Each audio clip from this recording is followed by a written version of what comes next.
A book and a bev. Welcome back, everyone, to a book and a bev. We are here with Jojo, Briony, Claire, and Ellie, and today we are looking at The Seven Husbands of Evelyn Hugo, written by Taylor Jenkins Reid. What are we drinking tonight, ladies? I feel like I remember a comment about rosé and like maybe we should have drunk something stronger. Like, I don't know. So I tried to do like a rosé spritz moment. So I have a rosé Moscato spritz and I'm having it over ice in a glass Oh, to make more dishes. That pinky up. yeah, she's popped the pinky. Well, I am, as no surprise to most of the nights we do, I am drinking gin. I've mixed it with some pineapple juice and a little bit of solo, and it's actually surprisingly good. Yum. Like, it's actually... I am drinking champagne because I feel like it's very of the vibe with this book. It's also my favourite drink, and why not? Some champagne. Champagne. Some champagne.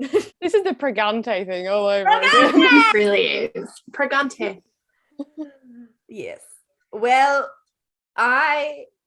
this book, it was beautiful and it hurt my insides, so this is what I'm drinking tonight. Oh God, that's a whole fucking bottle of Canadian Straight Club. from the bottle.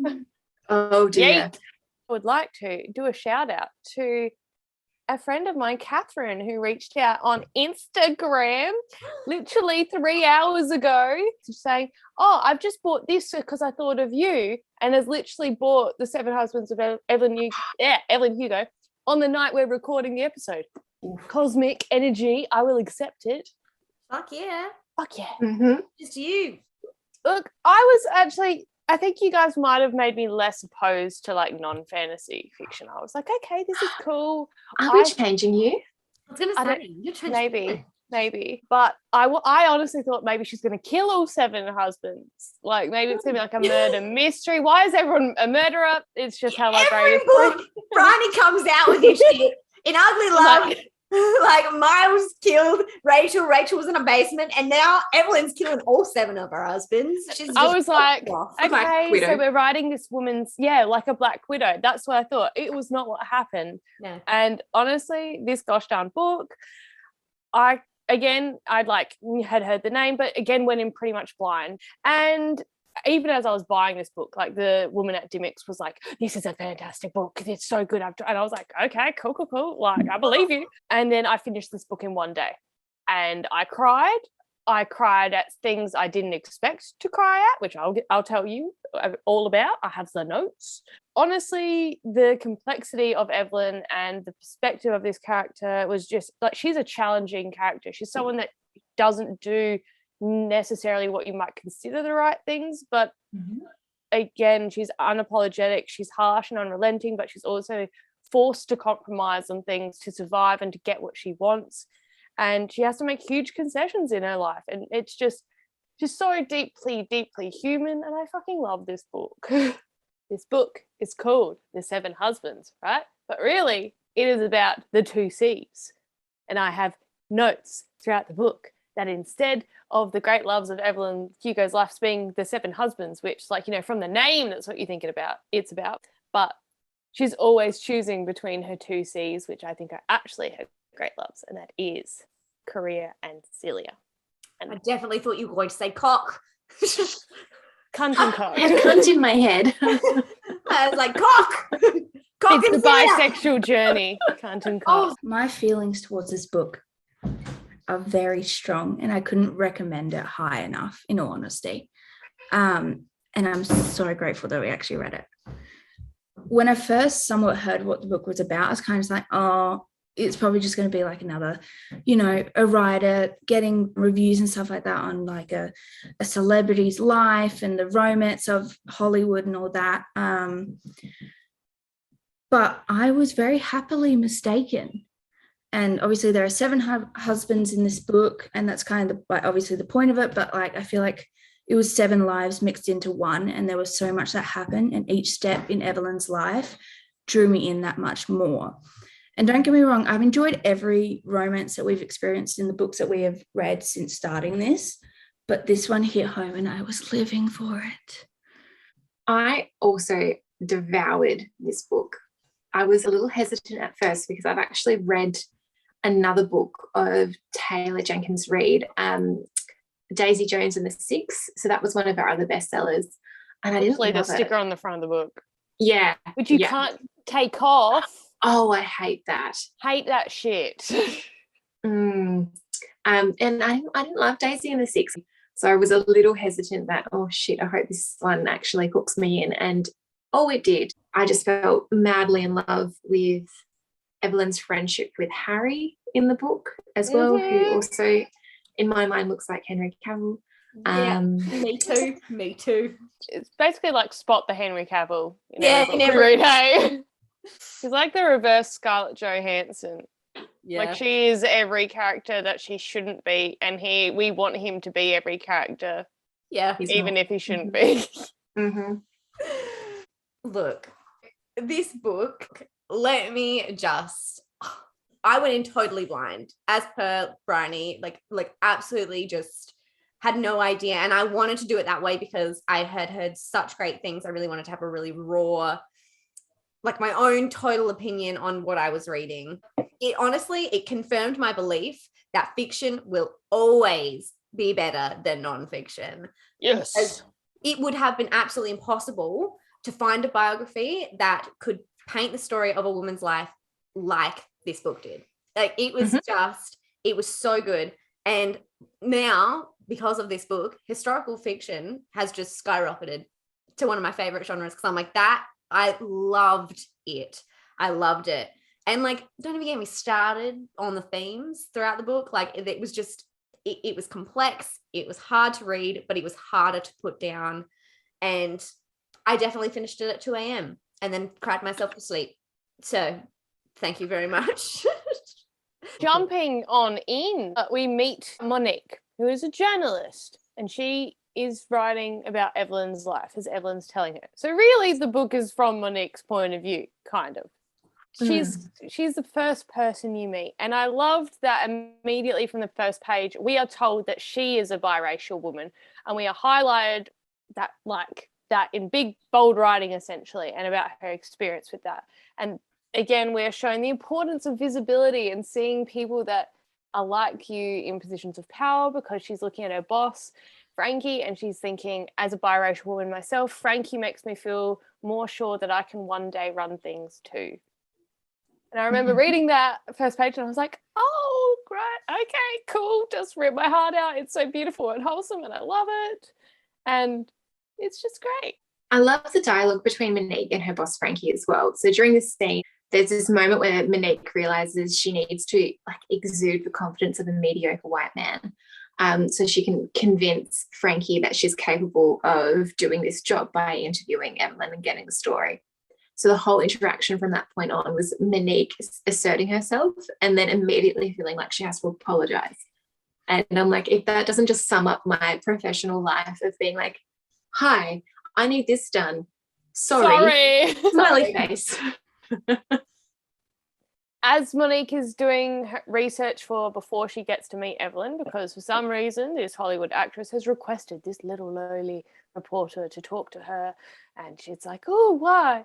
And so she's doing all this research because, you know, it's like a household. I feel like that would be if Angelina Jolie was like, Briony, I want you specifically to write about my life. And I'd be like, well, I know of Angelina Jolie, but I don't really know like Angelina Jolie. So she's like watching all of the movies, all of the things, looking at all these photos, getting to know her. And so we hear some phrases of like big movies she's been in that we then find out more about throughout the book. And we have this moment where she's looking at this photo of Evelyn at like the Oscars or something, and these two men are staring at her and staring at like the thigh slit on her dress as her legs coming out the gap. And she's got this mental commentary, which I really loved.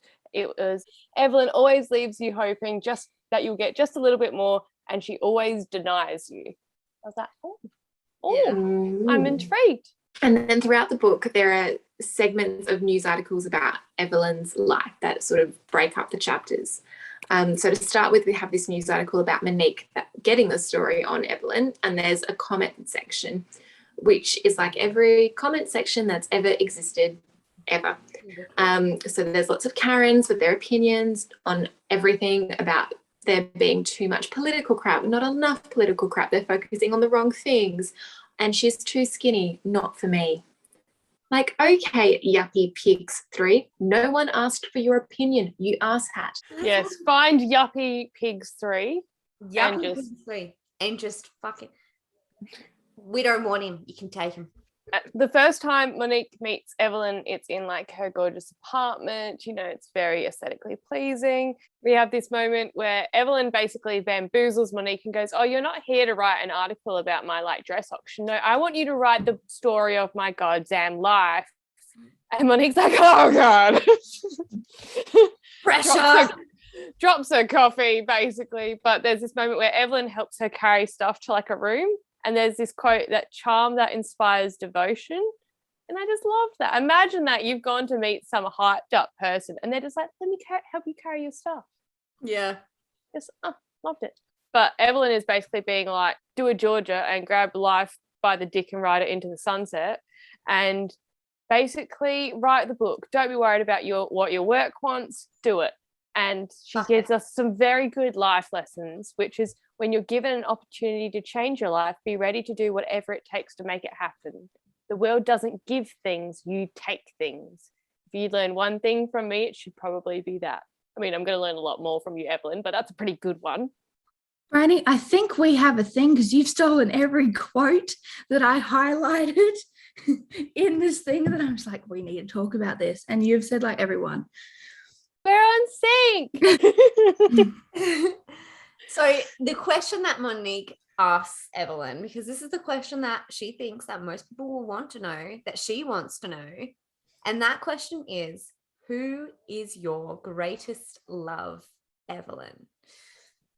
And we find out she doesn't tell us, but we just find out that it's not Harry. That's all we find out, which broke my fucking heart because we obviously figure out that Harry is like the husband that she had a child with. So you would presume that would be her greatest love. So I was like, oh, well then who is it? One of the other sleaze bags? What the fuck? So yeah, interesting. But then there's just me sitting there being like, maybe Harry's the one she didn't kill. Maybe. And then we just smack bang pow right into our first husband, Ernie Diaz. And the chapter is Poor Ernie Diaz. Oh yes, poor Ernie. Well, we start off with him in Evelyn's childhood. So she describes her relationship with her mother, and she sounds really lovely. I really liked the sound of her mum. So she's making like the best of a shitty situation, basically. And she's a dreamer, and they have all these cute, beautiful moments together. But she ends up dying when Evelyn's only 11. And that leaves her by herself with her dad, who's abusive. And there's a few comments in this chapter where she's saying that her dad looks at her and the way she's developing, the way a father shouldn't be looking at their daughter. I was like, oh no, more incest vibes. Please, no.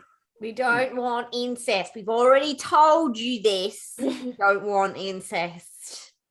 No. They're not here for it. This poor girl is just developing early and is getting a body that men are sexualizing, and she's a goddamn child. Sick. My heart just breaks her. In this part as well, we also figure out, there's this quote that Evelyn says, which is, to be perfectly blunt, I started to figure my own body out quickly. I didn't need boys in order to feel good, and that realization gave me great power.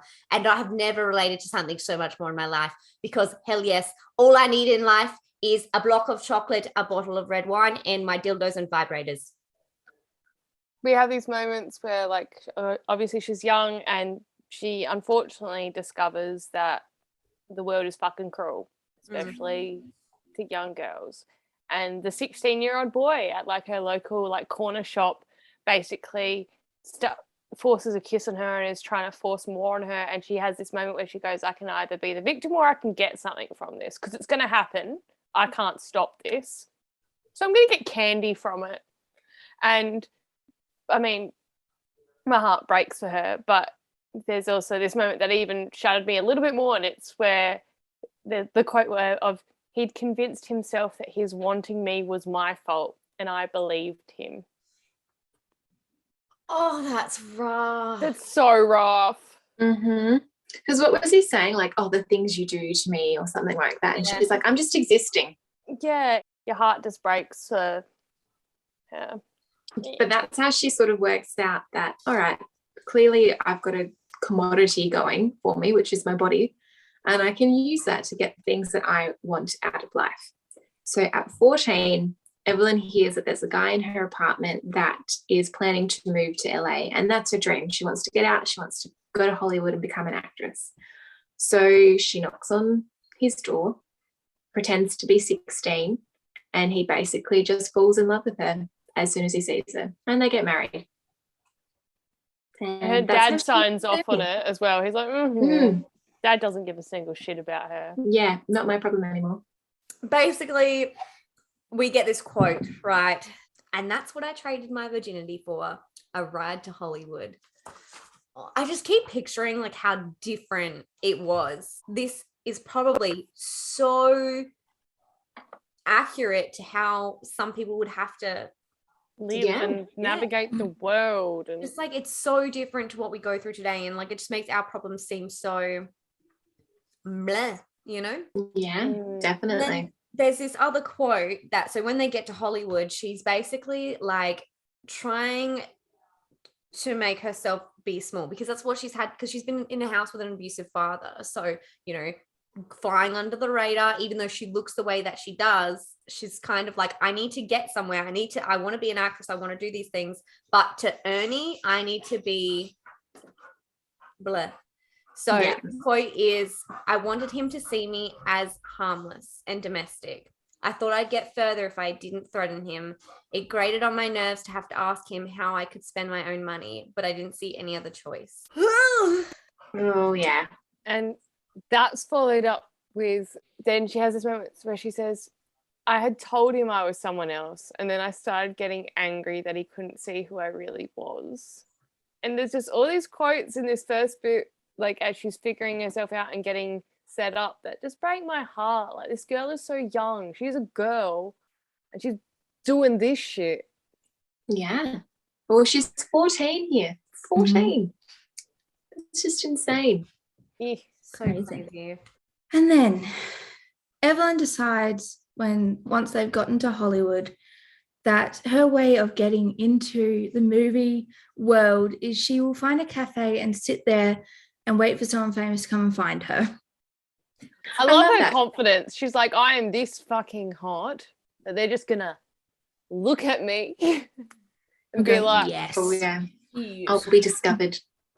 And they're not wrong. No. The bartender ends up offering her a job of waiting tables. She's not great at it, but she does it. And then we finally get to meet Harry Cameron.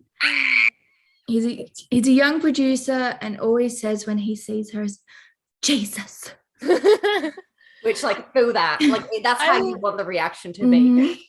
I love Harry so much. Me too. Oh, he's beautiful. And then 2 weeks later, she has a deal with Sunset Studios. Hell yeah. So she gets to Sunset Studios and she's trying to get roles because she's being like chucked and stuff, but she actually wants like chunky pieces. And so she's trying to figure out who she needs to impress, and she discovers the person that she needs to impress. His name is Ari Sullivan, and he is a 48-year-old man that likes little girls. Then she lets him eat her out on his desk and pretends to orgasm. And then that's her way in. Yeah. She goes, I couldn't tell you whether it was any good, but I was happy to be there because I knew it was going to get me what I wanted. And that's been her mentality from the get-go as the child. I know what I'm good at. or I know what I need to use in order to get the things that I want, and I'm prepared to do it. Yeah. Whatever it takes. Whatever it takes. But more of the story, it's apparently incentive enough for her to get a film. So they're designing who she is as the actress, the character that she will be for the rest of her life, to sell her. A big part of that is that they want to perceive her as white. She will not be successful in the film industry as a person of colour.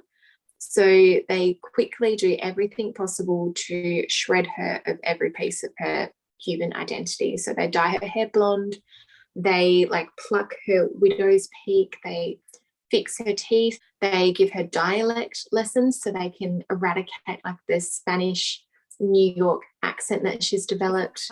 Speak Spanish. Yeah. So they just completely change her identity. They give her a whole backstory as well.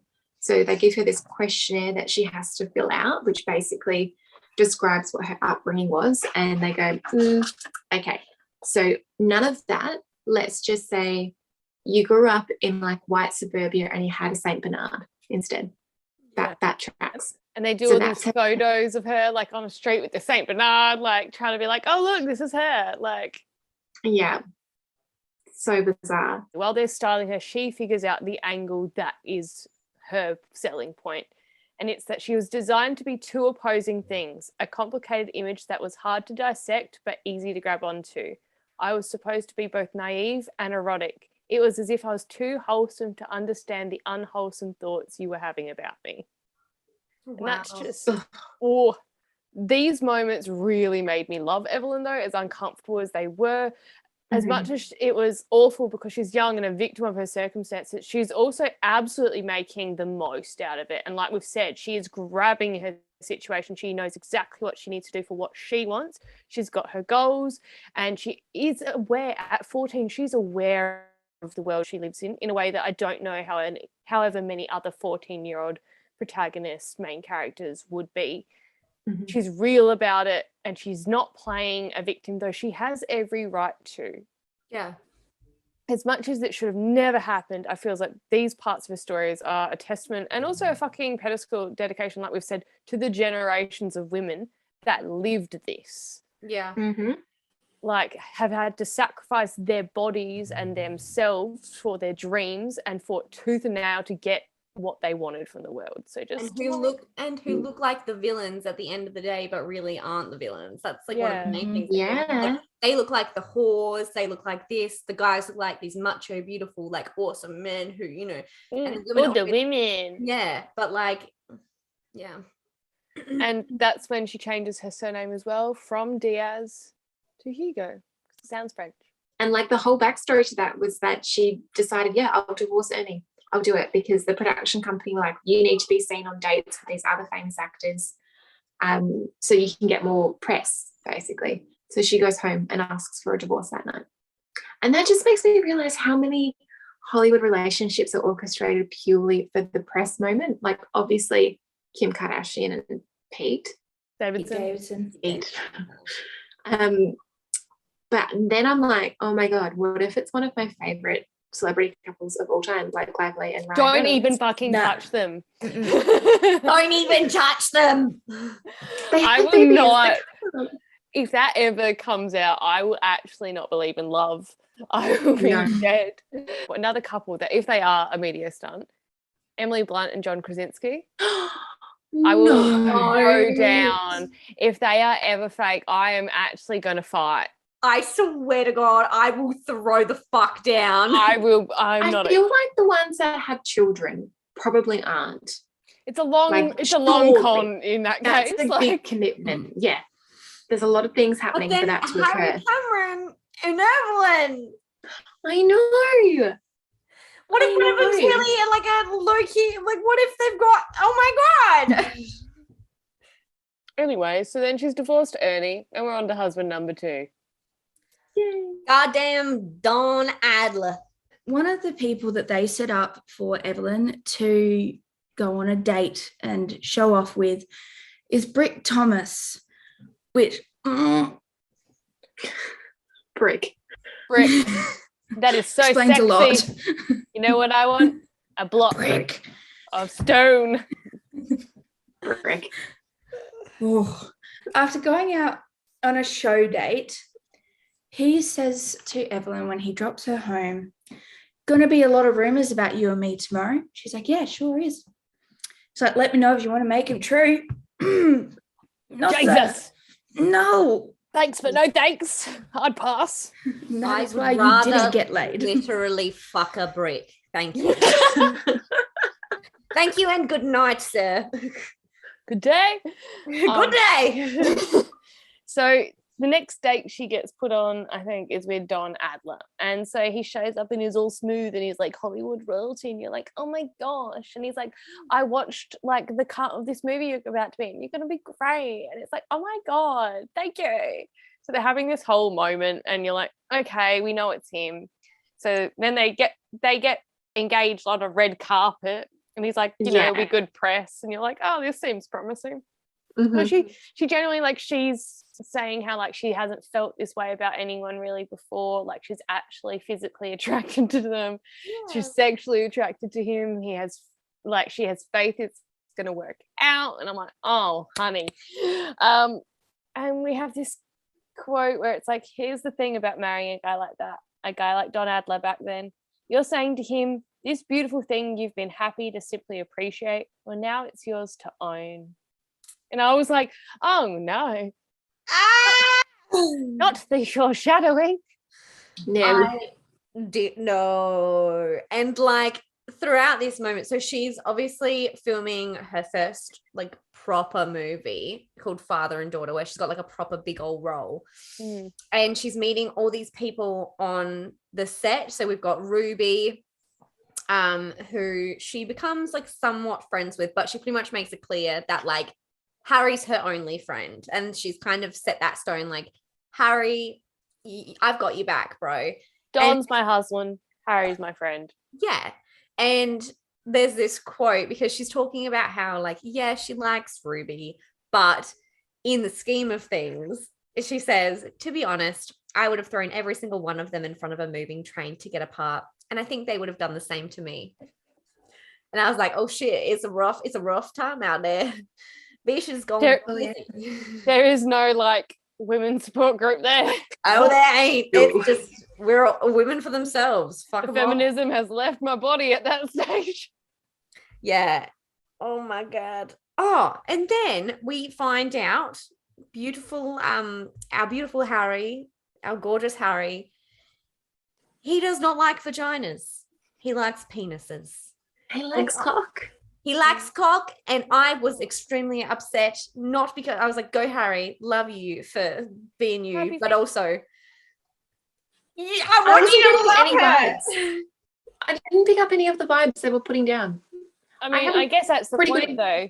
He's got to hide. It's at a time where he's gay, he will be murdered. Yeah, literally. He's obviously figured out a very good long con of how to appear very, very straight and deal with it all. And even when we're getting this we're finding out, I know what he's telling me. He's gay. He's actually not being like, I'm gay. He's being like, yeah, you're not my type. And he's still got to hedge his bets. And she's basically saying to him, like, you can be open with me. And he's still saying, no, I can't tell you everything. There's so much shame around it. And my heart is just, meh. And we have the whole, you're my best friend in the whole world, Harry. Oh, I just love them. I'm not okay. But we know that Harry is one of her husbands. So at this point, I was like, what is going on? Yeah. I'm like, did she make him bi? Like, is there something that has happened? That's what I was thinking. Yeah, I was like, is this what? I was just like, it's gonna be a bid. Yeah. It's gonna be a bid. And we were right, but it's fine. Then we move on to a time I didn't expect to come, but also why not throw it in there? A little bit of trauma. It's fine. We love that. Trauma. So the first sort of argument we see between Evelyn and Dom is a classic, if you don't have my last name, I am less of a man. Oh, yuck. And he's basically, I think they're coming back from somewhere. He is basically going, people around the place are asking why, and Evelyn hasn't changed her name. It should be Don and Evelyn Adler. They think you wear the pants. Because she does, bitch. Most women do. You know, you could both wear pants if there was space enough when you taking your fucking head out your ass, but no. But no. But someone's obviously not secure in what they have in their own. Nope. Ooh, burn, bitch. Yes, Claire. We literally go from wearing the pants to we were married for 2 months before he started hitting me. And I was like, not again. I hate Not I again. haven't recovered yet. And like Too soon. this is like there's this quote that she says, and it's I had quickly learned that Don was only kind when he was happy, and when he was only happy when he was winning. I had met him on a winning streak, married him as he was ascending. I was quickly learning that sweet Don was not the only Don. And I am getting fucking triggered. I am getting flashbacks to It Ends With Us, and I am like, oh dear God, no. I am like, no, no, no, no, no, no, no, no, no, no. And there's this moment where they're having an argument and he slaps her across the face. Sorry. It causes me physical pain to like remember this scene. I don't like it. And like, so basically he is in shock that what he's just done. And there's like someone at the door, whether it's like the hair and makeup or like someone is knocking on the door to their little trailer. And the girl comes in and she's like, did you fall? Yes, I said. I did. I fell right over onto the counter. Jaw caught the worst of it. Literally, It Ends With Us triggers. Like that is Belle situation, and I hate it. And there's also like it obviously it never stops at one.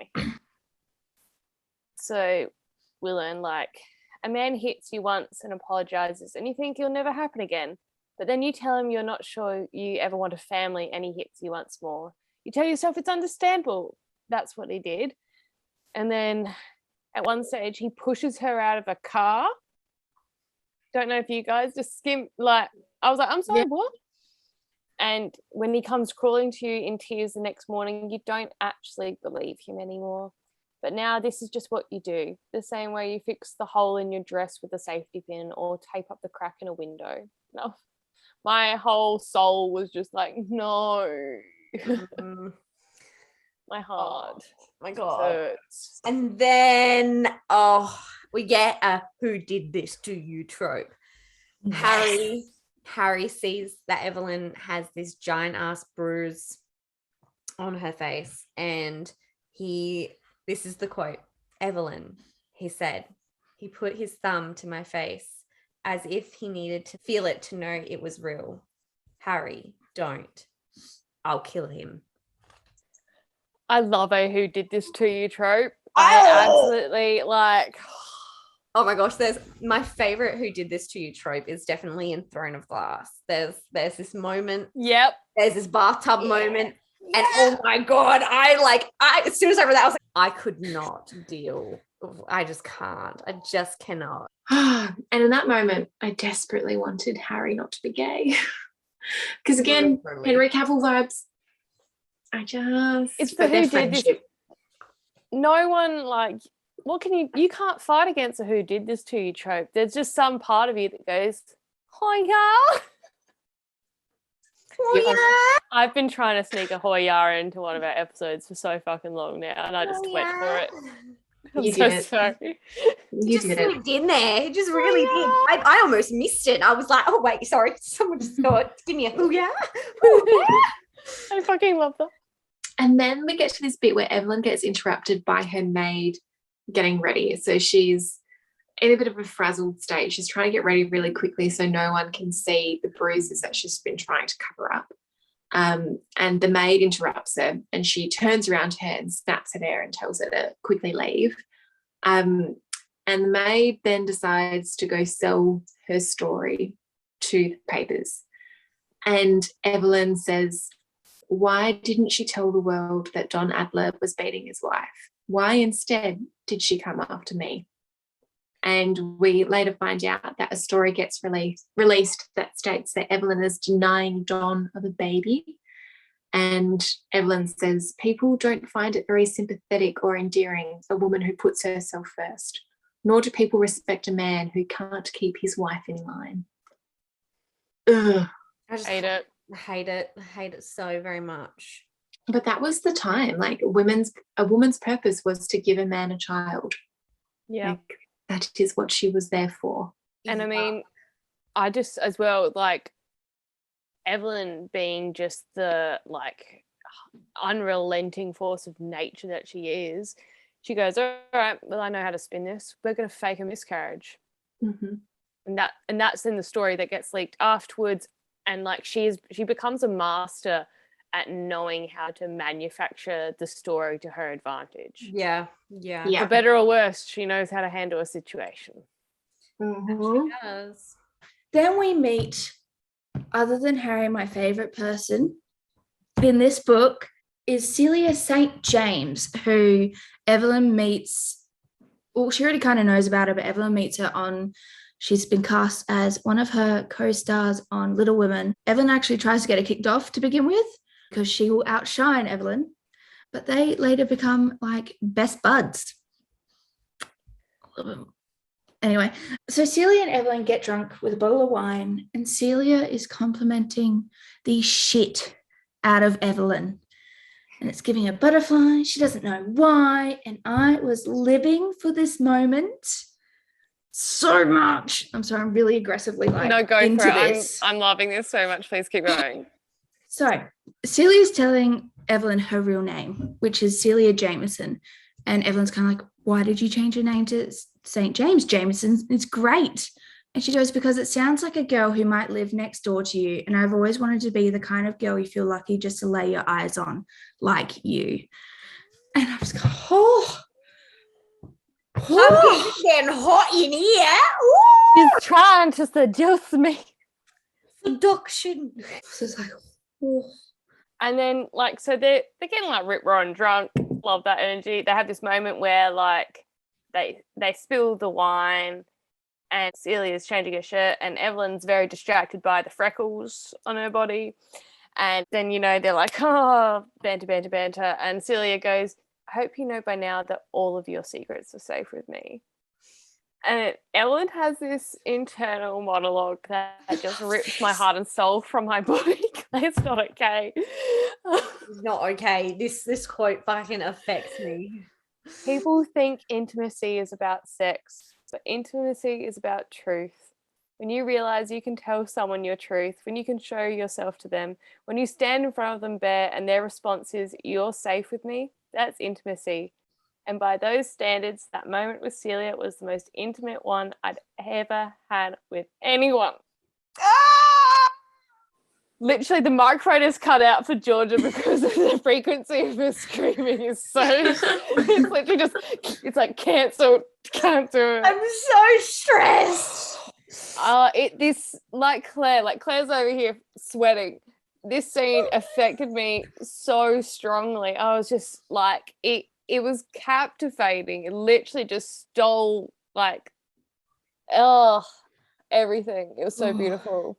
Can I get sappy for a second? Yes. I was listening to this while driving to work. Actually, this was in my ears. I was hearing it, and I was just sitting there, just like, oh my god, it's the podcast girls.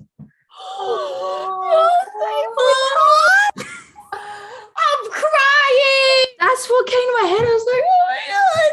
And I legit almost started crying. I was like, Arrow. Let's take a drink. Oh my god. Yeah, legit driving the car. I was just like, oh my god. What the fuck? I'll pull it together, man. Oh, but so after this beautiful moment with Celia, we love Celia now. Little Women is coming out, all right? And Don says this little comment, right? And I was like, fuck off. Because Celia comes to the premiere with this gentleman called John. They double date, you know. Yeah. So it's John. And Don says this comment at the premiere, and he's like, let's see our Little Women in Little Women, shall we? Don said, I nearly smacked him across the face. He was owed a smack or two or 15. And I was like, yes, he fucking is. Because if someone said that fucking comment to me, I'd be like, who the fuck are you calling Little Woman? Damn straight. And like, even as they're at this stage, like Evelyn's not really acknowledging that there's something between her and Celia. There's more. She's just like, oh, I feel so like, and I think about her all the time, and I want to hang out with her all the time, and we're hanging out all the time, and you know, it's just stare at her freckles and slap her body, it's fine. And they're walking into the premiere, and like she'll pull her back and they like pose photos together, and then while they're watching the movie, she reaches across the men to hold Celia's hand in like the emotional scene. And she has that moment where she's like, Don will find a reason to hit me, but this is what it's actually going to be for. Yes. And you're like, oh yeah, I fucking love that quote. So it's Don rolled his eyes at me, and I thought he's going to find an excuse to hit me later, but it will be for this. Yeah. That man. So after Little Women comes out and there's all of that, she's trying to act like nothing's happening still, but she is fully in her brain going, oh shit, there's something here for me. But she did love Don, so she's conflicted. She doesn't know. And then this is where there's this moment where in real time, Evelyn's getting very emotional telling Monique her story. And this is where we find out that, you know, I get really emotional with this next bit. So Monique asks her, Evelyn, who is your great love? You can tell me. Evelyn looks out the window, breathes in deeply, and then says, Celia St. James.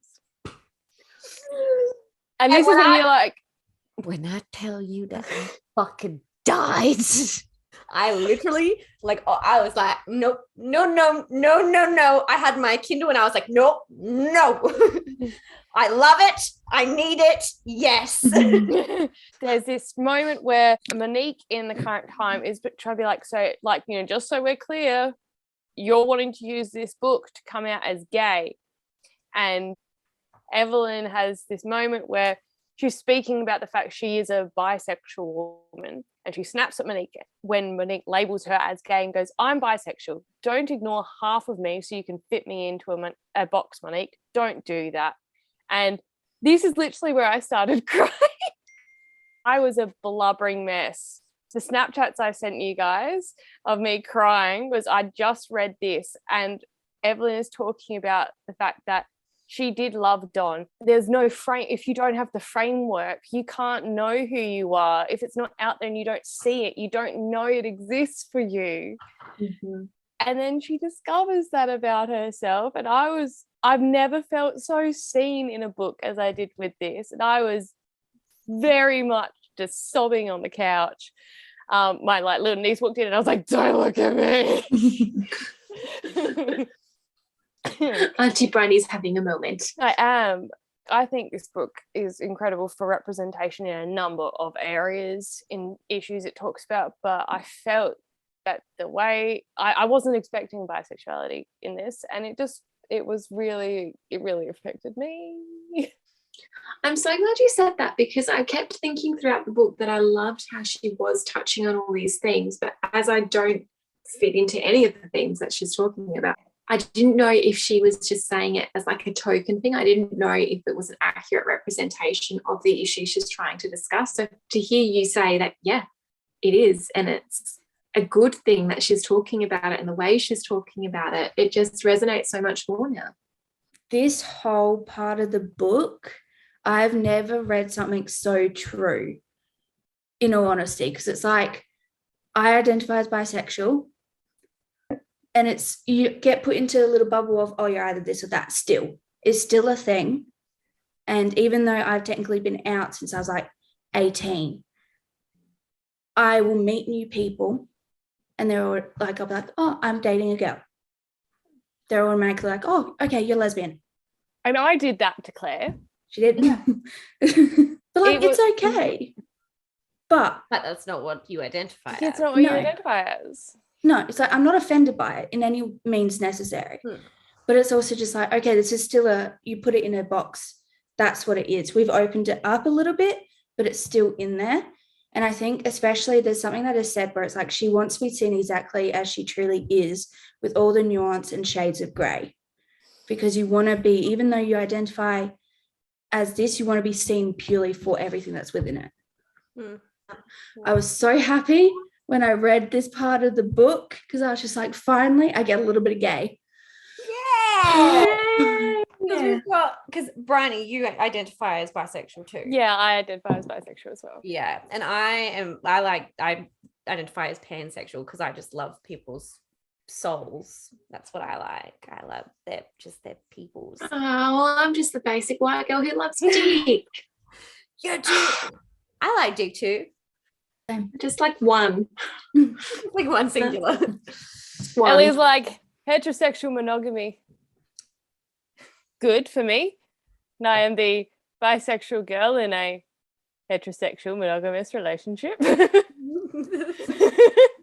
Jojo is pan, but she is also in a fully heterosexual monogamous relationship with a child, with a dog, not an actual child, a dog. But Ellie's like, where have you been keeping this child?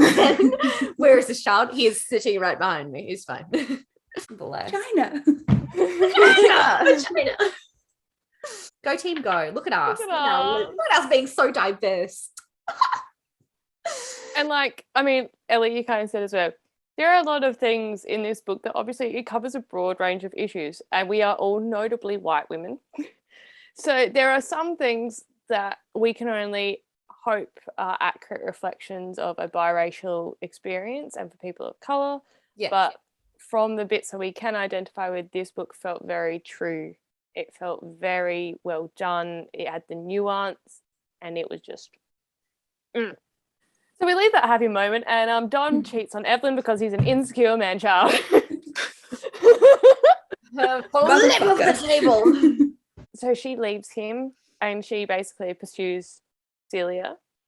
And he uses the opportunity because not only is he an insecure man-child that can't deal with a thriving woman, he also makes sure that she can't be a thriving woman and makes sure that she is dropped from the studio, she is not getting work. Because he's just an absolute dick. Just an absolute cunt of a person. So not only does he ruin her reputation by cheating on her and leaving her, he then blackballs her in the industry. So she cannot get a role in Hollywood now. She's been dropped from her production company, but Harry is still there. And there is a quote, "Me and you, true blue." It's so beautiful. I love them so much. So they get divorced. That's husband number 2, done and dusted. And Evelyn's starting from scratch again. I love, though, this is kind of when I was like, she's getting divorced, but honestly, she doesn't really care about getting the divorce. She's more concerned about her 2 C's, her career and her Celia.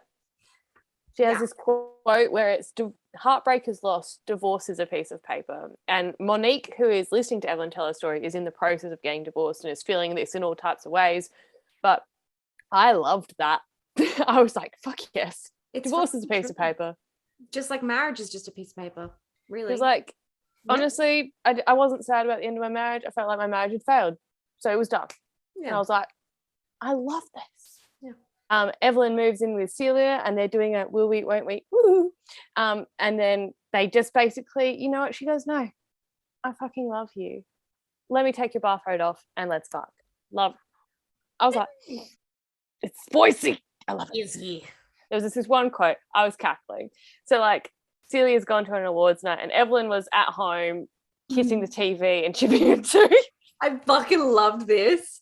I love this so much. And it just made my heart warm because she's at the TV. She's so excited for Celia because Celia has won. She wins an Oscar. Yeah. Yeah. And so she kisses the TV while she's walking up on stage to accept this award. Evelyn's on her knees kissing the TV and she chips her fucking tooth.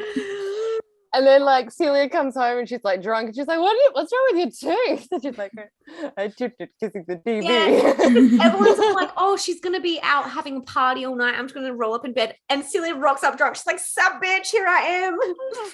And there's this quote where it's like, nothing means anything without, I think it's meant to say without you, but my notes are wrong. Nothing means anything without you. Everything that isn't you is a pile of dog shit. I loved it. As Evelyn's like, okay, you know what I can do to get my career on track? I'm going to go to Paris. Oh, wait, We no, I didn't meet hate this one. Max Gerard, which when also, like, I'll talk about it, but when he goes to become a husband, I didn't hate him. He's this French director and he's like, you are the Unabomber. That's right. That's right. So they're shooting this sexy movie, and Evelyn has the idea to make the most iconic film moment, a slow motion shot of her coming out of the water with the screen fading. So just before you see her boobs, it cuts out. So you get that like, oh my God, we're going to see her. And then it just fades out. Oh. And she says, I knew my idea was a good one because I knew how it felt to want to tear a woman's shirt off. Indeed. Indeed. It's She's not wrong. I like it. Because that movie ended up being a big hit. Yes. So we've got Evelyn, Celia, and Harry. They go to a concert, and in this moment, Celia and Evelyn are having such a great time together. They're with Harry, which is her other best friend. She's having such a great time. And Evelyn holds Celia's hand, and in the moment, I think she turns around or she looks in front of her. I can't tell which one, but she locks eyes with this person who's staring at her and then at their hands and then at her again. And Evelyn's like, oh, fuck. Oh, shit. Oh, shit. And basically, Evelyn hatches this fucking terrible plan because the next day there's this article that comes out, which is like, are they more than friends? Oh, what is going on?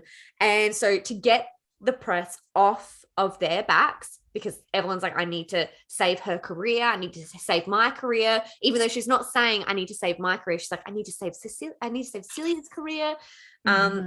She Need to save her 2 C's. Yeah, that's it. She basically is like, I'm going to pretend that I am a groupie. I am going to go all full out fangirl here, and we're gonna go. I'm gonna take this man to Vegas. Gonna take him to Vegas. We're gonna get hitched, and then we're gonna get divorced, and then it'll take the heat off us, babe. This is a good plan. And I didn't like it. I did not like it at all. Did not like it. So yeah, that's the plan. They're all for it, except Cecilia's not. She's having a hard time with it. She doesn't like the idea of her with Mick. She can't stomach it. But there's also the big risk that if they don't do anything and if they go public with their relationship, or even if they don't do anything and more speculation starts, they're at risk of not only losing their careers but being put in jail, because that's what homosexuality was back then. And they just can't risk that. So Evelyn says, no, I'm going to do this. I'm going to marry this weird rock star just for a night, and then I'll get it annulled and it will take the heat off. But Celia thinks that they shouldn't have to hide anymore. Evelyn says, you imagine a world where the two of you can go out to dinner together on a Saturday night and no one thinks twice about it. It makes you want to cry, the simplicity of it, the smallness of it. You've worked so hard for a life so grand, and now all you want are the smallest freedoms. And she's willing to do whatever she can in order to get just a small piece of that. It really does like make you kind of feel like, wow, I take for granted what I have, like how easy I have it. Because like this day and age, really, I've kissed one of my best friends in like a total just friendship way out in public, and people just do not bat an eyelid. They're like, oh well, cool. And like people back then, like really, you know, it's just And if they were, my dad grew up in a time where gay bashing was a hobby. Yeah. Ugh. Like he has stories of growing up when that was what people did. Look, it wasn't that long ago. It was still happening when I was in high school. It was just fucked. They have sex on the night of their marriage. Yes. Which it was Evelyn's plan because she was like, I've got to get this guy like hooked in, you know, he's got to believe it. He's got to want it so bad. And That he marries me. I can't have sex with you until we're married. I can't. I'm so sorry we can't. So that he has to marry her so that he can fuck her. And then when they do fuck, she also just starfishes. Yeah, she does. Yeah, she gives him absolutely nothing. So it's the worst sex he's had. And he has sex without a condom. And so we get to the next section, which we've called Pregante. Pregonate. And I'm crying for I keep calling her Cecilia. I'm crying for Celia during this time because I'm like, oh my God, what are you doing, Evelyn? What the fuck are you doing? And obviously she gets back, she tells Celia because, you know, she's got to, and she just doesn't think that it's that big of a deal. She's like, oh, you know, like, I'm sorry, you know, and Celia's like, she's like, I loved you so much that I thought you were the meaning of my life, Celia said, crying. I thought that people were put on earth to find other people, and I was put here to find you and touch your skin and smell your breath and hear all your thoughts. But I don't think that's true anymore. She wiped her eyes because I don't want to be meant for someone like you. Oh my God. Oh, you poor, and my heart, it just broke for her because really, like, I don't blame her. Like, that's pretty rough. But like, I get, like, you see, this is the whole thing. Like, you see Evelyn, like, and what her thought process was, because it's coming from Evelyn's mouth. But you're like, if I was in that situation, I would be reacting the exact same way. So, yeah, 100%. I identified more with Evelyn in this. I was like, what did Celia think was going to happen? Like, it's I'm so used to seeing Evelyn's point of view of this kind of frank real world mentality where Evelyn is used to and aware of how she can use her body to get her goals. And we realize Celia isn't on that same level. Celia is very sweet and somewhat naive, but also she hasn't had to make the same choices Evelyn has. No. And so it's just, it's a heartbreaking miscommunication that just is so painful. And Celia goes, you're a whore, Evelyn. You let men screw you for fame, and that is why I'm leaving you. But this leads into basically, so she goes to Harry and it's like, you know, I've got Harry at least, you know. And she tells Harry everything that's happened, and he takes her to like an abortion clinic. And then basically they're having this conversation and he's like, I think you're brilliant and I think you're tough. I think the word whore is something ignorant people throw around when they have nothing else. And I was like, yes, Harry, absolutely, Harry. Put that on a fucking wall and it's a motivational poster. I love it. And then he follows that gem up with, but I like you this way. I like you impure and scrappy and formidable. I like the Evelyn Hugo who sees the world for what it is and then goes out there and wrestles what she wants out of it. So, you know, put whatever label you want on it, just don't change. That would be the real tragedy. And that's exactly how I feel about Evelyn. She is formidable as fuck. She is literally like taking the bull by the horn. She's ripping what she wants out of the world. And it's just, I'm just like, yes, I love it. I'm here for it. And then also on my little friendship train, because, you know, as much as I like stabby in books, I swear, every fucking episode, I'm like, the friendship. I love friends. All of the friends. Love this fucking quote. And this bit almost got me as much as when we were all dying about intimacy, is you do not know how fast you have been running, how hard you have been working, how truly exhausted you are, until someone stands behind you and says, it's okay. You can fall down now. I'll catch you. So I fell down and Harry caught me. Harry. She ends up getting an abortion to get rid of the baby she's pregnant with. Yeah.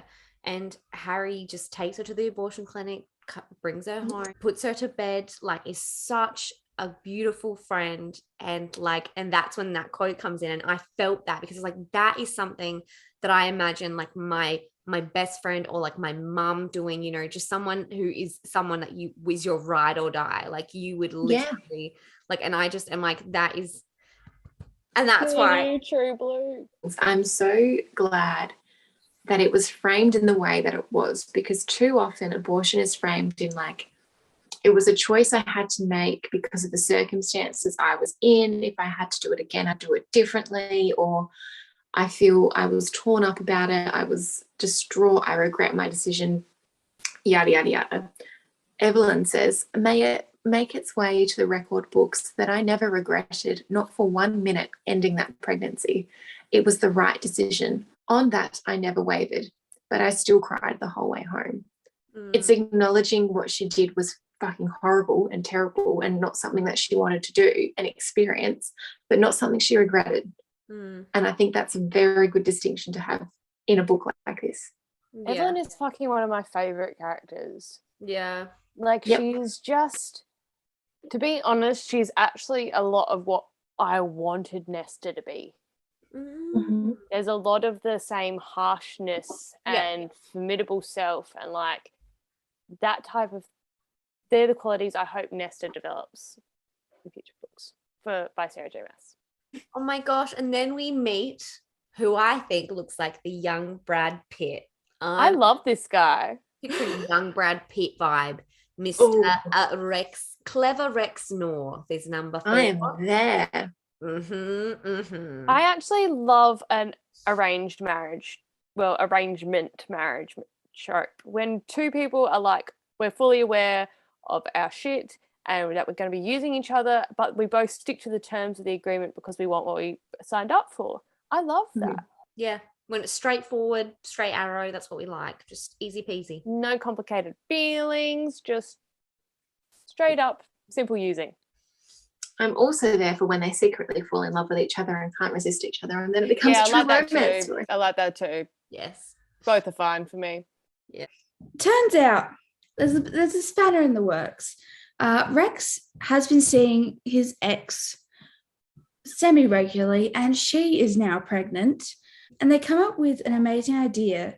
Well, Evelyn comes up with the amazing idea that in order to make up for all of this shit that's going on, they're both going to get caught having affairs, and it's A-okay. No one's to blame in the breakup of the relationship. I love this. Like I was here for it because Harry was involved. I love Evelyn's like, I have an idea. It wasn't a flawless idea. Almost no idea is. And I was like, yes, perfect, but I'm signed up. And so they have this whole stage thing. So Harry and Evelyn are going to be seen making out in a car. And then Rex and his gal are going to be like, well, look, we're pregnant.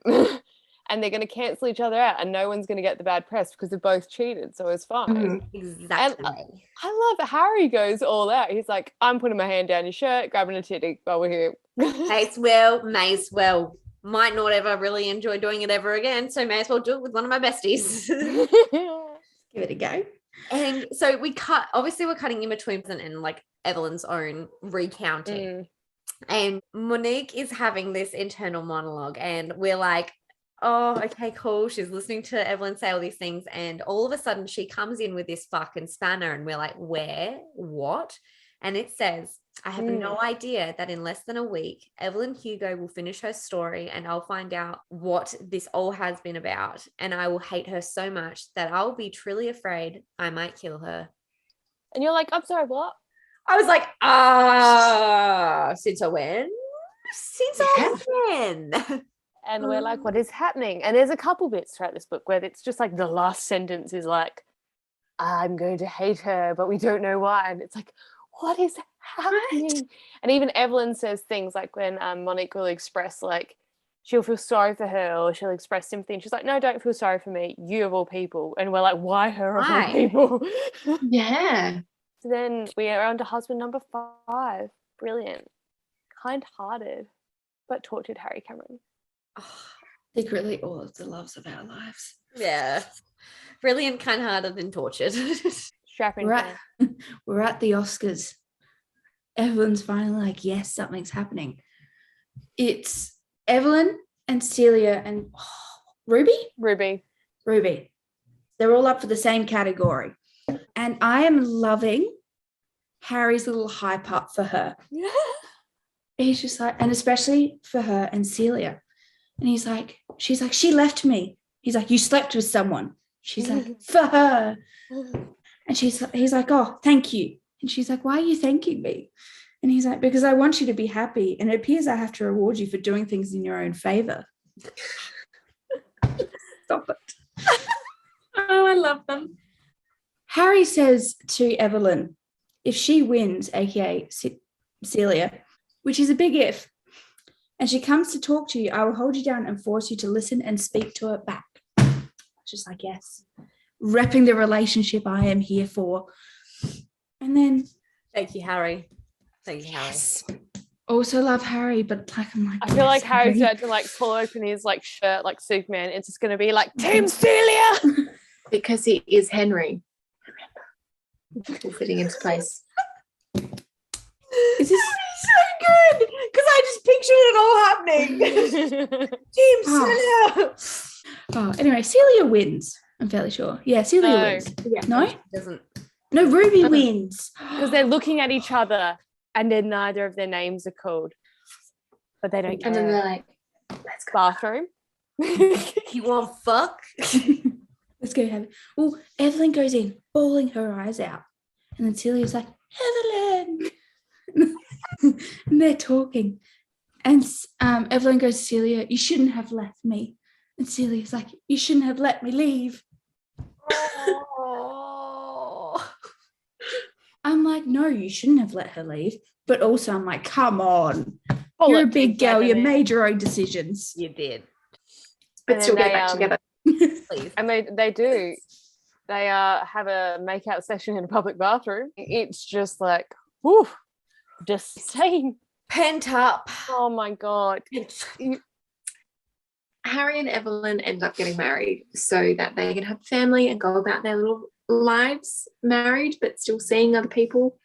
And it turns out that those other people are Celia and her husband. I was obsessed with this time period. That was my favourite bit when all four of them were together. It was and they lived down the road from each other and it was just beautiful. And they used to go on dinner dates and I just loved it. And like during this time as well, they talk about the Stonewall riots, which is basically the LGBTQ plus fighting for their basic human rights. I did love, like, they're all together in their apartment talking about Stonewall, what they should do, seeing if there's anything they should, watching it on the news. And they have this moment where they realize, like, if we go down there, all we do is attract attention away from the cause, and it then becomes not about the rights of homosexuals. It becomes about these four Hollywood celebrities and what they're doing. So they make the choice to use their wealth to fund things behind the scenes and to support charities and to do that type of activism because their platform will detract at that time in history. That is the best thing I've read. I was like, that is so, it wasn't the author going, oh yes, I'm going to insert them into their situation, because that wouldn't make sense for them. No. The four of them are in the closet. And then our lovely Celia, in the next moment, she wins an Oscar. That she does. And before this moment, basically, they're not having an argument, but Evelyn's basically figuring out, okay, there's certain times when me and Celia are getting along very well, and it's the times where I'm a lesbian, and the times that I'm a straight woman or I'm bisexual, Celia hates me. And like there's this quote that says, that seemed to be her pattern. I was a lesbian when she loved me and a straight woman when she hated me. Celia was putting her in these categories where, like, you know, I don't know, it just was like, oh, ouch. yeah. And because this is when you're starting to really see, like, okay, yes, Celia is not understanding that Evelyn likes men and women. No, like, she just yeah. Me, I liked Evelyn a lot in this book. I loved her. I think I've made that very clear. And I found her perspective something I could very much relate to, the way she saw the world and the choices she made. I understood a lot more than, say, I understood Celia's reactions. So I was noticing a lot more things about Celia that I was like, I get that you love her, and I love that you love her, but also, like, she's kind of a dick sometimes. She is. And Evelyn is a dick, but she is a dick that knows she's a dick. She's aware of a dick. She's not pretending she's not a dick. Celia does this thing where she kind of pretends she's a saint and she's holier than thou, and it's kind of, I'm like, ugh. Yeah. She gets into this massive fight with Evelyn after that and says, you're afraid of who you are and you still don't have an Oscar. You are what you've always been, a pair of nice tits. Ooh. And it's like, on one hand, the most intense fights I've ever gotten into in my life have been with my partner, because he's my safe person. He's the person I feel like I can have those fights with and say the things that you would never say to anyone else, because at the end of the day, we don't go to bed angry. So I know I can say it and we'll be okay. But also, that's something malicious. She's intending to hurt her with that. That's crossing a line. And as you said, Briony, sometimes with Celia, with the way that she'd react to things, I just couldn't get on board with it. Yeah, I felt that too. Yeah. Basically, Harry and Evelyn make the deal that they actually they want a kid, and they're like, well, why the fuck shouldn't we do this together? I don't really recall how they had the kid. They must have fucked. I feel like they multiple times. Yeah. Yeah, cool. Times. It wasn't just once. So they have a baby Connor, who's a little girl, and it's really cute. And they're like holding her, and they have this moment where Evelyn says, if there are all different types of soulmates, then you're mine. And Harry's like, I'm absolutely positive that I need you more than I've ever needed any other living soul, with the exception being Connor. And that's the joke they have. It's always the exception's Connor. Like, and just them together is just fantastic. Everything.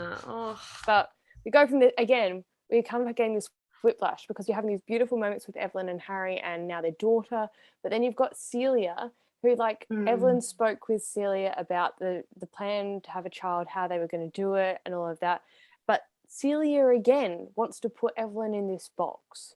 So she wants her to be a lesbian woman when she's not, but she's like, yeah, you can have a baby, but don't act like a mum. Yeah. And she's trying to prompt her to do this, like, really sexy movie with Don, her abusive ex, because she's like, it'll get you back out into the film, and, you know, you've got to show people that you're still the Evelyn they knew, the sensual one. And as much as I understand that logic, which is logic that Evelyn's really used a lot in this book, it's also, I'm like, the complexity around the reasons you're making that argument, it's not authentic that you're looking out for her best interest. You're wanting her to be the person that you are in love with, and that's not a mum. Yeah, no, I felt that.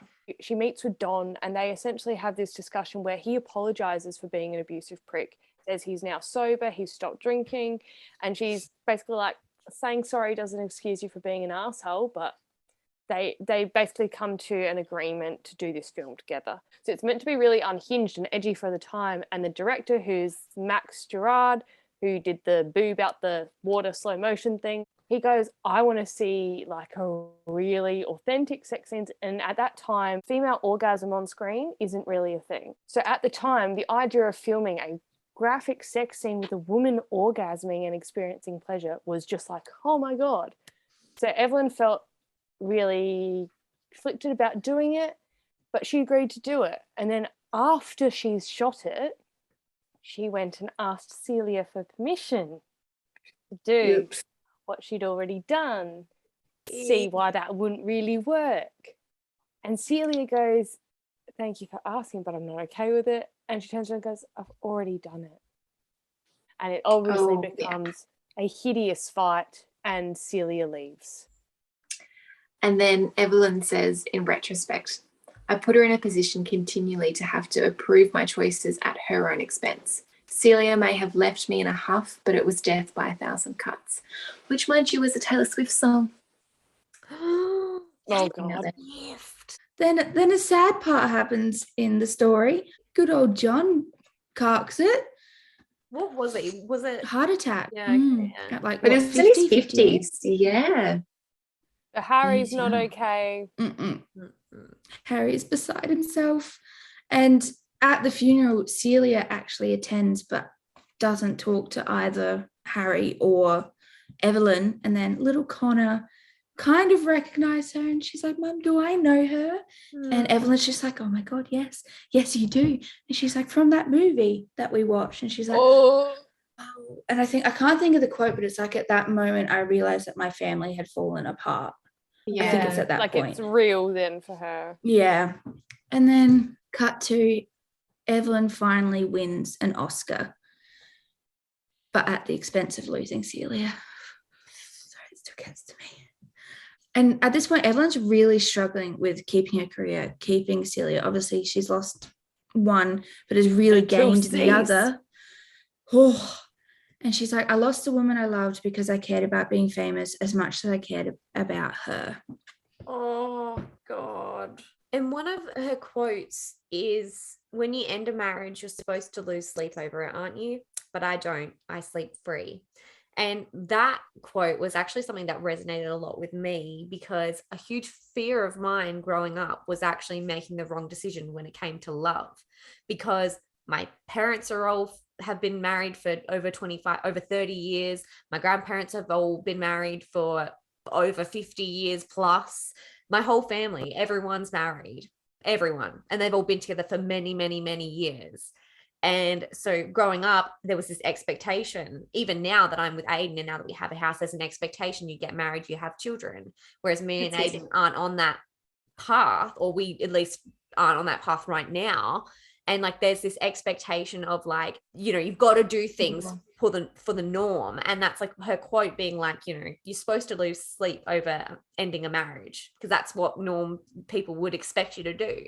But you know, some people just don't. And sometimes people don't do the norms. So yeah, I don't know, it just resonated with me a lot. I loved it. So then we move on to husband number 6, disappointing Max Gerard. I definitely at first thought Max might be a good fit. Alas, he was not. And that's why I was like, hold on, why did I forget that this is the man that directed the film where she did the thing that she lost Celia in? Why did you think that was going to be the good foundation? And she literally leaves Harry, well, the fake marriage with Harry for him. Again, a lot of this book, I forgot that we were talking about Monique as well, until you'd be like, oh yeah, we're back, we're Monique again. Yeah. I'd be so captivated in Evelyn's story. But there was this moment where Evelyn is telling Monique about divorce, and at the same time, Monique is getting divorced. So it's very much affecting Monique at the same time. There was a really good quote in that bit where Monique finally finds her feet.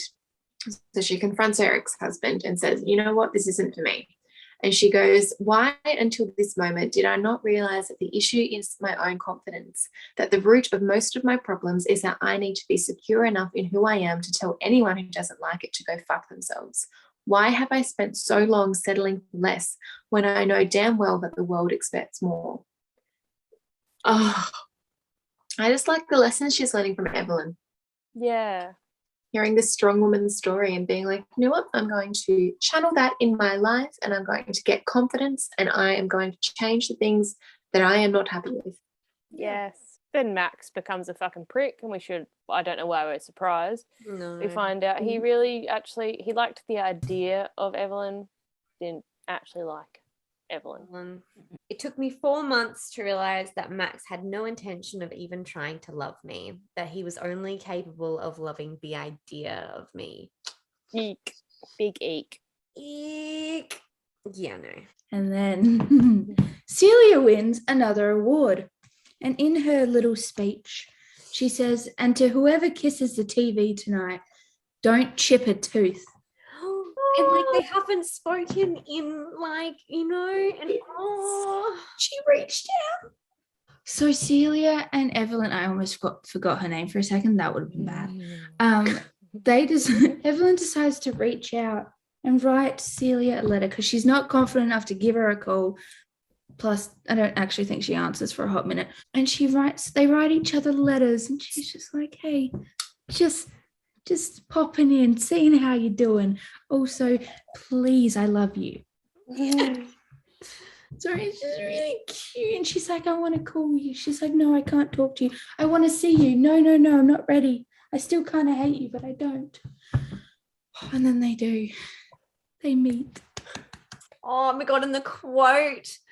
Oh, the quote says, there is no she but you. They're like, yes, we're going to make it work. But you know what? Sad note, my health is declining. I am dying. Emphysema, bitch.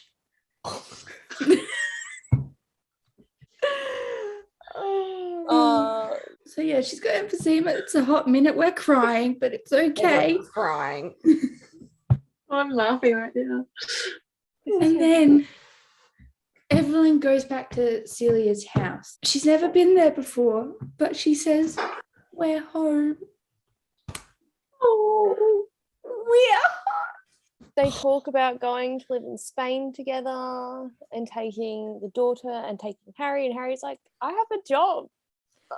Also, I have a lab. We find out this time as well that Harry actually has a lover too, and someone that has started to tickle his fancy after John, and he was so broken after John. And just when they're talking about figuring it out. Yeah, so yeah, everything's figuring out. Psych, not.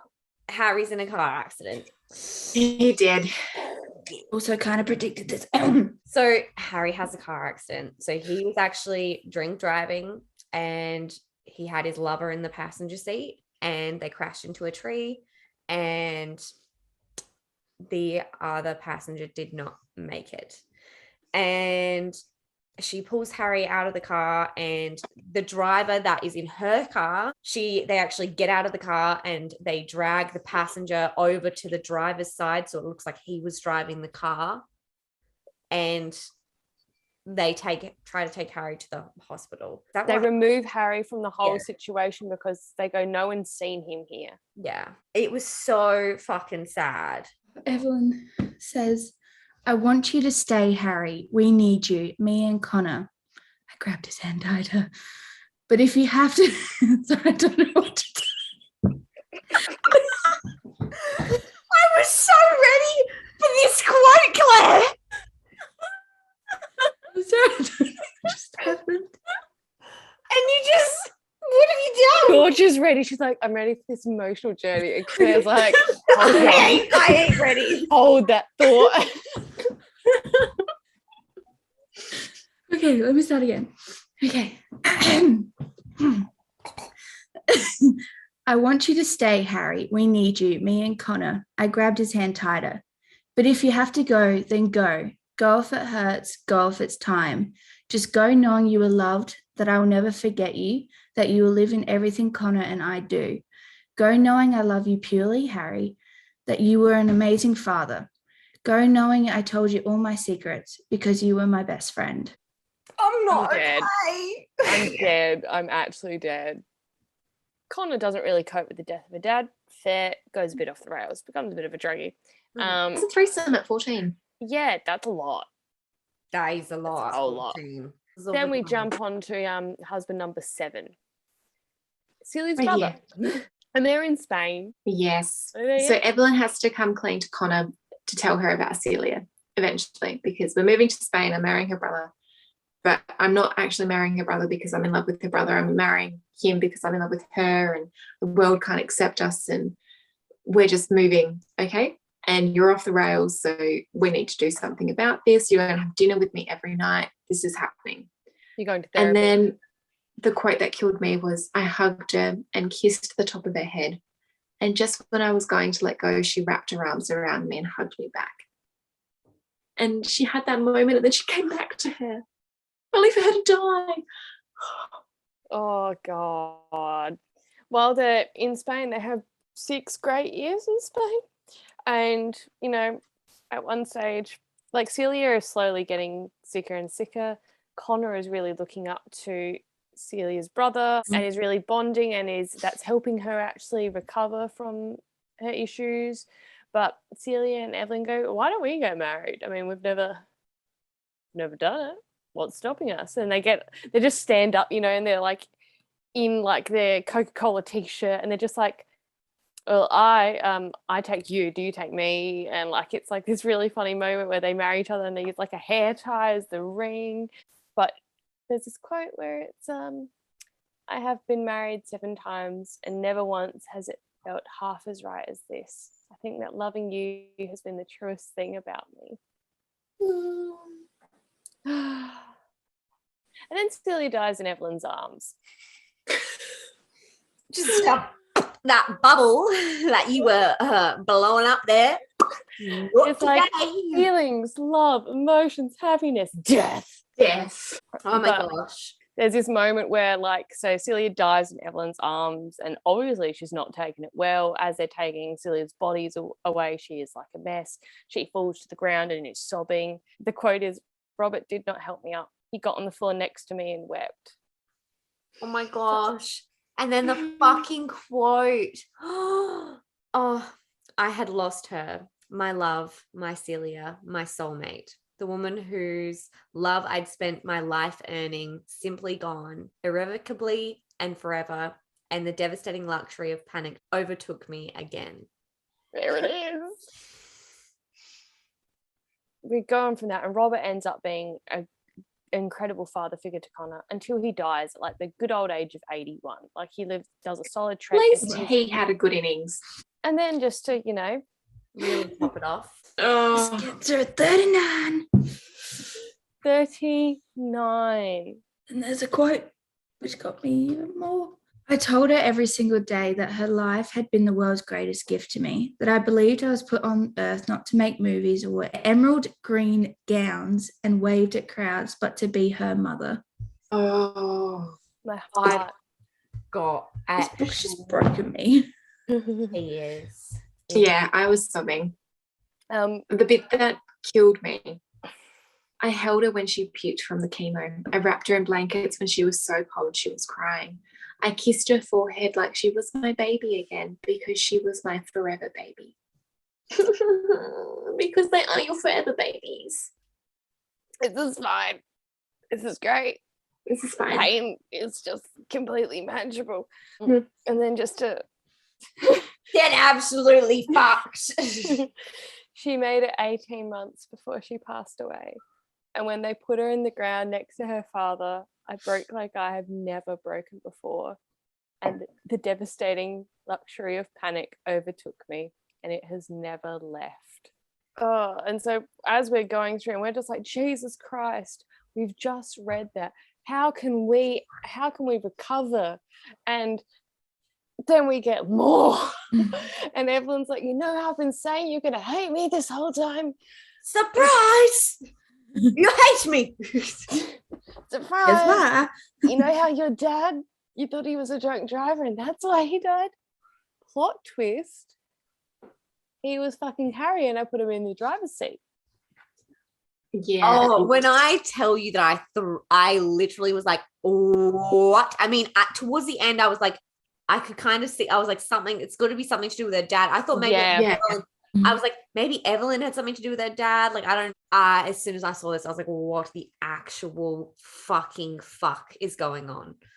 We find out that not only, obviously, the most obvious thing is that her father was in love with a man and was cheating on her mother, Monique's mother. He left her a letter. Well, he left Harry a letter, which Evelyn took and has now given to Monique. And the letter basically describes that no matter how much Monique's father loved Harry, he loves his family more. And he cannot do anything to sacrifice his family. So he's going to leave Harry to stay with them. But then he dies and he can't. Oh, it's just a little too late. Jojo!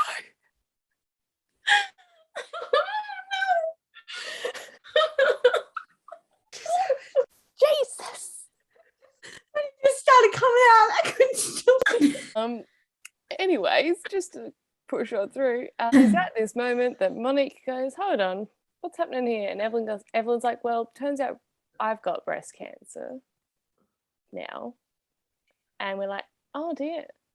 And Monique goes, Evelyn's not the type to just drop that in there like she's just casually dealing with things. Mm. And then we realise Evelyn is extremely pro-choice. Jesus. Dear God. God damn it, Briony. And Monique's just like, it ain't too long, ain't too late.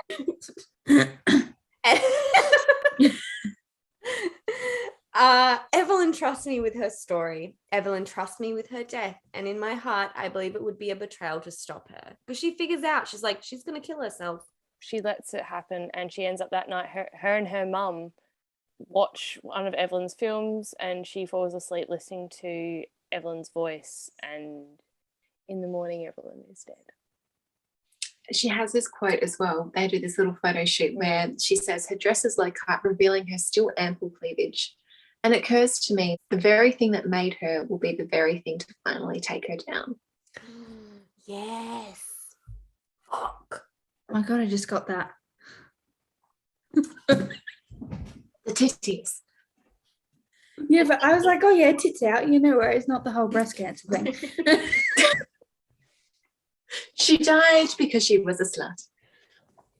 She's a naughty girl. Bad habit. Bad habit. Drugs.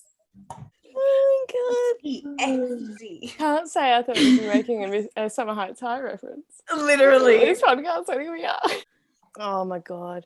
I definitely did have like this theory throughout the book that Evelyn was dying. I mean, granted, I did think she was a murderer as well for a solid half of the book. But the picture being painted of this actress who never does interviews and then just suddenly doing an interview to tell a life story. And I was like, you're dying. It's fishy.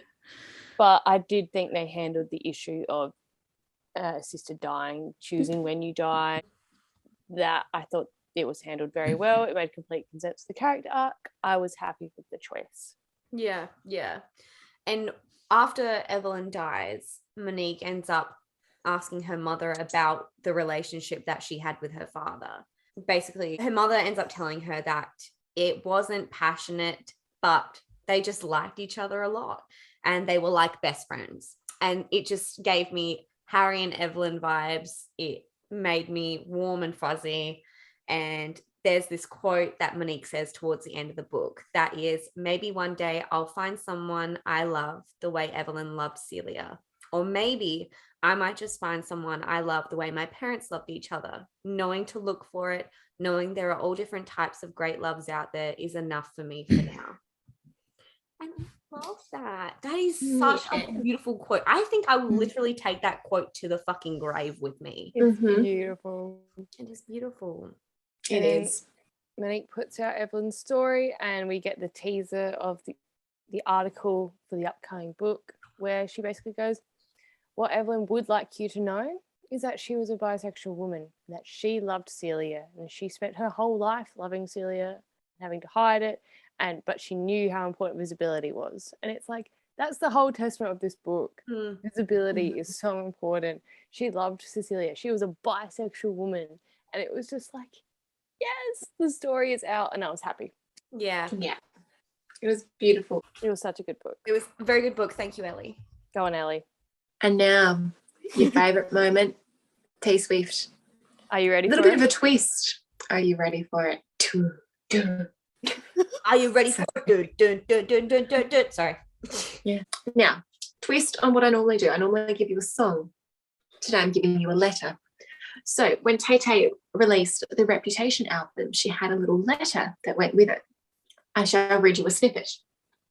When this album comes out, gossip blogs will scour the lyrics for the men they can attribute to each song as if the inspiration for music is as simple as a paternity test. There will be slideshows of photos backing up each incorrect theory because it's 2017, and if you didn't see a picture of it, it couldn't have happened, right? Let me say it again for those in the back. We think we know someone, but the truth is that we only know the version of them that they have chosen to show us. Oh, that's beautiful. That is the book. Yes. That literally is the book. Yeah. Yeah. And I mean, if you do want a Taylor Swift song reference, check out Peace. I won't give you any lyrics, but there you go. love your work, babe. And I did find some fan art. There's not a lot out there, and I'm not going to lie, a lot of it is very similar, but I did find some goodies. I will give a shout out in particular to, I think I spelled it wrong, it's like Shiro Gussie. And it's one of the only fan arts where she actually looks like a woman of colour.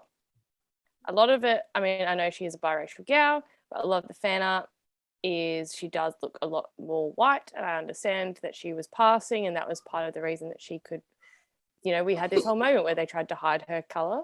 So the other art is there's Barb.arts, and she's done one of Evelyn and one of Celia that I think is beautiful. And then there's Sunshine Art 29 and Arda.arts. They've done very similar styles, but Sunshine Art 29 has done one of Evelyn looking at the TV when she's about to chip her tooth. Oh, I love it so much. Well, that's about it. Yeah, thank you so much, Ellie, for recommending this fucking book. It was beautiful. Mm-hmm. Such a winner. Yeah.